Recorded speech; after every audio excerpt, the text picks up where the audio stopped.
बिहार के बाद बंगाल सहित कई राज्यों में चुनाव आयोग के निर्देश पर मतदाता सूची की जांच का गहन पुनर्निरीक्षण कार्य शुरू किया गया है। पश्चिम बंगाल में भी एसआईआर की प्रक्रिया शुरू हुई है। इसका तृणमूल कांग्रेस के कई नेताओं ने विरोध किया है। बंगाल में चल रही एसआईआर को लेकर टीएमसी और बीजेपी नेताओं में आरोप प्रत्यारोप का दौर चल रहा है। मीडिया खबरों के मुताबिक अब पश्चिम बंगाल की मुख्यमंत्री ममता बनर्जी ने राज्य में चल रही एसआईआर प्रक्रिया के संबंध में भारत के मुख्य चुनाव आयुक्त ज्ञानेश कुमार को पत्र लिखा है। बंगाल के मुख्यमंत्री ने मुख्य चुनाव आयुक्त से मतदाता सूची में चल रही विशेष गहन समीक्षा प्रक्रिया को रोकने का आग्रह किया है। सीएम ममता ने बूथ स्तर के अधिकारियों पर अमानवीय कार्य का दबाव का हवाला दिया है, जो राज्य भर में घर घर जाकर यह प्रक्रिया संचालित कर रहे हैं।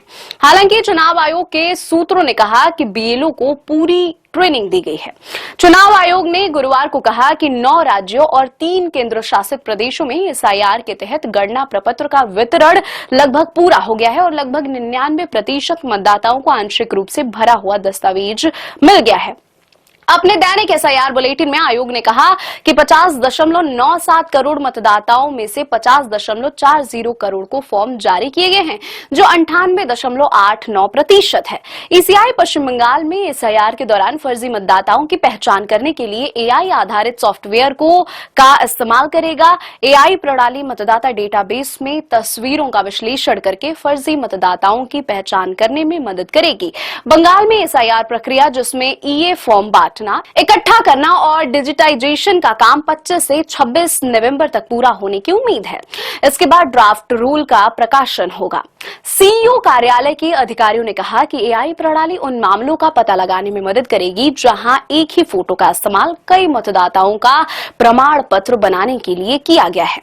विपक्षी पार्टियों ने आरोप लगाया है कि प्रवासी मजदूरों के नामांकन के दौरान ऐसा फर्जीवाड़ा आम बात है और उनकी तस्वीरों का इस्तेमाल मरे हुए या नकली वोटरों को रजिस्टर करने के लिए किया जाता है, जबकि नेशनल पोल पैनल का मानना है कि एआई इस समस्या को रोकने में मदद कर सकता है।